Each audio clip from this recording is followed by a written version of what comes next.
Sometimes, the ones who are supposed to love you the most can cut the deepest.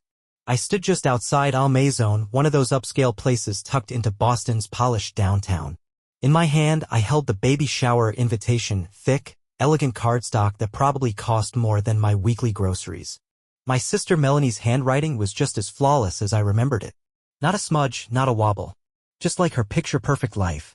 Wearing a soft gray silk dress that hugged my frame just enough, I checked my reflection in the restaurant's glass doors.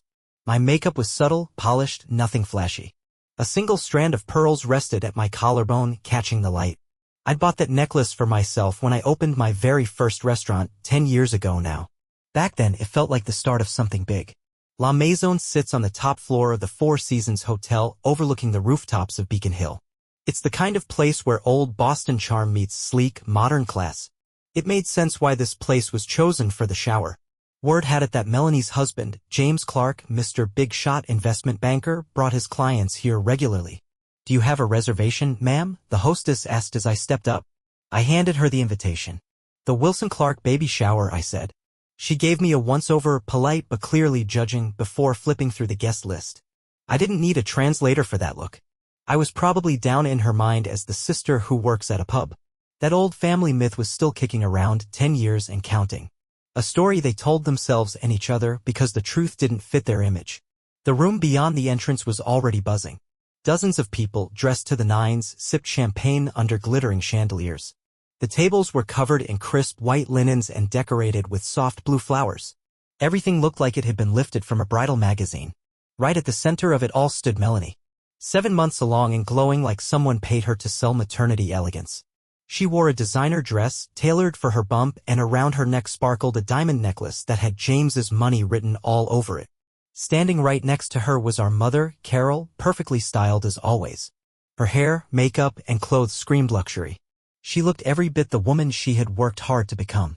Carol had clawed her way up from real estate into the ranks of high society, and she expected her daughters to follow suit. Melanie fit that mold with ease. I never did. "Well, Elizabeth, you made it," my mom said when she spotted me. Her voice carried that familiar mix of surprise and thinly veiled disappointment. That tone had been part of my life for as long as I could remember. Over the past decade, I kept my distance. We'd see each other maybe once or twice a year, always at family functions. It was an unspoken agreement. They lived out in the suburbs, tucked safely into the shiny bubble of the nouveau riche. They assumed I lived quietly downtown, managing a little pub or something along those lines. The truth? I owned and ran the Hidden Gem, a fine dining spot nestled in a historic brick building in Beacon Hill. Our clientele included Harvard professors, legacy families, and the sort of people who preferred discretion over drama. I went by Chef Liz in the press, avoided social media completely, and let the food and the loyal 3-month wait list speak for itself. My family didn't know any of this. They never asked. As I scanned the room, I noticed the place cards neatly arranged across the tables. I walked over, looking for mine. No luck. My name was nowhere to be found. Melanie's inner circle, all private school girls turned country club women, were already whispering, tossing glances in my direction. "That's the sister, right? The one who works at that bar," one of them said, loud enough for the sound to carry. I smiled. A deep breath kept me steady. 10 years of building something on my own had given me a quiet kind of confidence they'd never understand. I moved through the room slowly. The chandelier's warm glow followed me, dancing across the floor like sunlight on water. Table after table, the same setup, 12 chairs, name cards on elegant stock, little centerpieces in that same powder blue. Still no Elizabeth Wilson. Over by the catering station, staff were setting out hors d'oeuvres, salmon canapes, blinis with caviar, truffle quiches. My chef's instincts kicked in automatically. I noticed the uneven garnishes, the inconsistent plating. Even in a moment like this, Maya caught everything. "Elizabeth, you actually came," Melanie said as she appeared beside me. Her voice was sugar-sweet, but the kind that leaves a strange aftertaste. "Having trouble finding your seat?" she added with mock concern. I gave her a calm smile, no need for words. James stood just behind her, giving me the once-over with that sharp, calculating look men in finance seem to perfect. "We had more guests than we expected," Melanie said, her tone all faux regret. Her eyes, though, told the real story. "We had to prioritize our most important guests." I knew exactly what she meant. I wasn't one of them. I never would be. "But hey," Melanie said suddenly, her voice picking up like she just had a stroke of genius. "Why don't you check out that scrappy little pub across the street? Sounds more like your vibe." Her words fizzed through the room like popped champagne. Light, bubbly, and just a little bit cruel. Laughter spread like ripples across a still pond. Then came Carol, strolling up with that smirk she wore like jewelry. "Yes," she said, her voice dripping with smugness. "That really would be just right for you." I closed my eyes for half a second and inhaled deeply. 10 years. A whole decade. And just like that, it felt like I'd never left the shadow of their judgment. "Good idea," I said with a smooth smile. Something in my expression must have caught them off guard. Like I knew something they didn't. "Enjoy your baby shower," I added, then turned and walked away with my head held high. Every step as poised as a runway strut. The soft sound of my heels echoed against the marble floor, elegant and unbothered. Behind me, I could hear them, Carol and Melanie, laughing, no doubt spinning new tales for their friends. I stopped in the hallway near a tall window, letting the city lights spill across my face. Boston looked golden in the glow of the setting sun. Far off among the rooftops, I spotted the familiar silhouette of the hidden gem. My place, my pride, my proof. Behind the glass, I knew my mother and sister were watching me. To them, I was still the same disappointment. Just a shadow walking away from a life I'd never fit into. But I felt lighter, freer, because I knew something they didn't. The truth was finally making its way to the surface. I picked up my jacket from the coat check, nodded politely, and stepped outside. The air was crisp, and the sky had just started blushing pink and purple. Across the street, I strolled casually toward the so-called dingy pub. But before I got there, I pulled out my phone. A new message had come in. It was from the Michelin inspectors. They'd confirmed their visit to the hidden gem. A quiet, satisfied smile curled at the corner of my lips. 1 week later, while buttering her toast over breakfast, Carol flipped open the Boston Globe and froze mid-chew. Right there on the front of the lifestyle section, in bold letters, was a headline. "The Hidden Gem, Boston's Culinary Treasure." Accompanied by stunning photos, plates that looked like art, was the name Chef Liz. "James," she called out, waving the paper. "Look at this article." Melanie leaned over his shoulder, reading along. "Wait, the hidden gem? Isn't that the place everyone says is impossible to get into?" The article went on, praising the intimate 20-seat dining room nestled inside a restored red brick building in Beacon Hill. Descriptions of glittering chandeliers, antique furniture, and an atmosphere of quiet elegance filled the column. Even the president of Harvard was listed as a regular. James raised his eyebrows. "The guys at work have been trying to get reservations for months. Apparently, the wait is insane." Carol leaned in, reading every word carefully now. According to the piece, Chef Liz had trained in France and quietly opened the restaurant 10 years ago. Her reputation grew steadily with innovative, elegant dishes that earned her 2 Michelin stars and rising. "We should go," Melanie said, her tone suddenly a touch too eager. "It's right in our neighborhood, after all." But when they tried to book a table, they hit a wall. A polite but firm response came back. "A letter of recommendation is required. Only referrals from existing approved patrons are accepted." Carol scoffed, offended. "Well, that's just ridiculous. Who do they think they are?" But it stung. Deep down, it hurt them both to realize they weren't considered elite enough, even now. That afternoon, Carol wandered around Beacon Hill, still stewing. As she turned a corner, she found herself standing in front of the hidden gem. The building looked warm and timeless in the afternoon sun. From the outside, it gave away nothing. No signs, no flashy displays. And then she saw it. A sleek luxury car pulled up, and out stepped Elizabeth. She was dressed simply, nothing flashy, but carried herself with a confidence Carol had never associated with her daughter before. There was elegance in her calm, poise in her quiet. Then another figure appeared, an artist Carol recognized from TV, someone with real cultural clout. He walked up to Elizabeth with the easy warmth of an old friend. "Elizabeth," he said, smiling wide. "Another phenomenal meal." I'm blown away as always. She nodded, her voice smooth and composed. It's an honor. Thank you for coming. Carol froze, watching from a distance, trying to piece together what she was seeing. From the restaurant, the staff began filtering out, each one bowing slightly as they greeted Elizabeth. Not casually, not like co-workers. They treated her like a leader, someone respected, someone who mattered. A young man in chef whites stepped up. Chef, about the Michelin visit this evening. Handle it as we always do, she replied without hesitation. Carol stared in disbelief. This wasn't the same Elizabeth she thought she knew. Not the disgrace who worked at a pub. No, this was someone else entirely. As soon as she got home, she picked up the phone and dialed Melanie. Her voice trembled with urgency. I just saw something unbelievable, she said. I saw Elizabeth at the Hidden Gem, and not just eating there.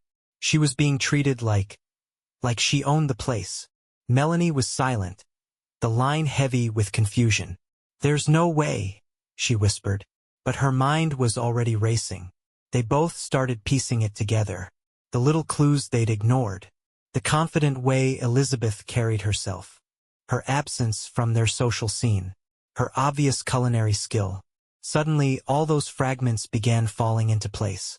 That night, Melanie and James sat down in front of their laptops and started digging deeper into the Hidden Gem. The restaurant's website barely scratched the surface when it came to Chef Liz's background. Just a short paragraph and not a single photo in sight. But despite that, the place was blowing up in the foodie world. Magazines and online reviews couldn't stop raving about it. Melanie had tracked down an old issue of a gourmet magazine and found an interview tucked inside. According to the piece, Chef Liz had spent years training at a prestigious 3 Michelin-starred spot in France. Up until about 10 years ago. 10 years ago. James let those words sink in, the timing lingering in his mind. That was right around when Elizabeth started to pull away from the family. Melanie, curious and maybe a little uneasy, tapped through baby shower pictures on her phone. One stood out, a shot of Elizabeth walking away, her back to the camera as she exited the party. Looking at it now, something about her posture struck Melanie. It didn't scream defeat or shame. On the contrary, it radiated poise, confidence, like she knew exactly what she was doing. Could we have? Melanie began, but the rest of her thought was swallowed by the quiet, dim room. The following morning, Carol found herself back at the restaurant, this time at the crack of dawn during prep hours. Delivery trucks were unloading top-tier ingredients, one after another. And there was Elizabeth, calmly inspecting every box, every item with practiced eyes. Dressed in crisp white chef's whites, Elizabeth looked like a whole different person from the daughter Carol had once dismissed. Her staff moved quickly, almost wordlessly, following her lead. It was clear there was a deep, steady trust here, built over a decade. Carol felt a tightness in her chest. The daughter she had once looked down on for working at a pub was, in reality, a celebrated chef held in high regard by everyone around her. And somehow none of them had realized this for 10 years. The truth came to light a couple weeks after the baby shower. Taste of Boston, probably the biggest food magazine in the city, ran a special spread for the restaurant's 10th anniversary. Right there on the cover, larger than life, was Elizabeth. She stood proud in the kitchen, her white coat crisp, her face calm and composed. Next to her photo was the headline, "The True Face of Chef Liz," the story behind Boston's 2 Michelin-star Hidden Gem. Melanie happened to come across the magazine while waiting at the hospital for a prenatal checkup. The moment she saw her sister's photo, her knees nearly gave out. After finishing her degree at Boston University, Elizabeth had moved to France and spent years training at some of the most elite restaurants out there. As soon as she returned to the States, she opened the Hidden Gem, just like that. She'd been mentored by none other than the legendary Jean-Pierre Dubois. The article laid out her whole journey, her disciplined years in France, the time spent under Michelin-starred masters, and how she built her own place from the ground up. It had all been part of a bigger plan. Chef Liz, Elizabeth Wilson, had developed a cooking style that blended old-school French techniques with creative, modern touches. Her signature dish, Landscape of Memories, captured that balance perfectly. It was a tribute to French heritage, but made with ingredients sourced right from New England. Melanie was so lost in the story, she completely forgot why she'd come to the hospital in the first place.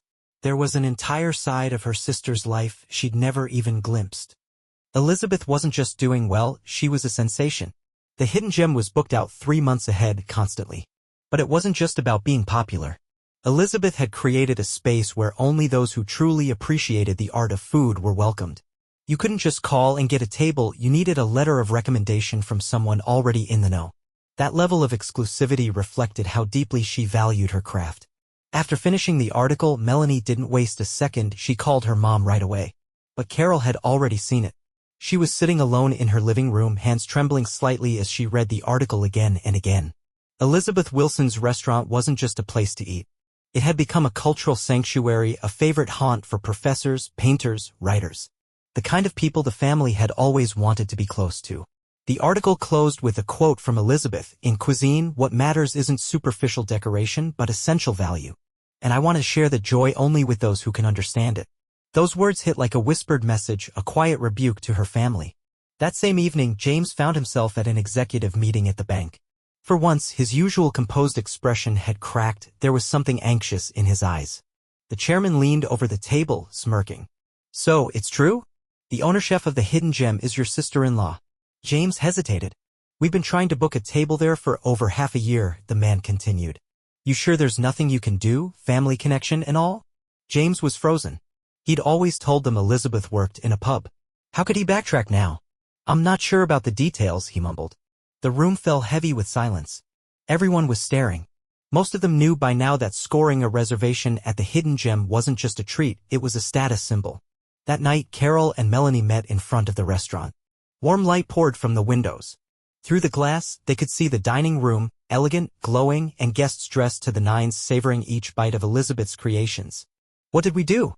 Melanie whispered, her voice shaking. Carol said nothing, but the weight of regret was written all over her face. She had told Elizabeth to settle for a pub job, never once trying to understand what her daughter was chasing. She'd made her judgments based on assumptions and surface impressions. And the biggest irony? Elizabeth had already carved out a place in the very world they'd always dreamed of entering. The next morning, Carol took a deep breath and called the restaurant.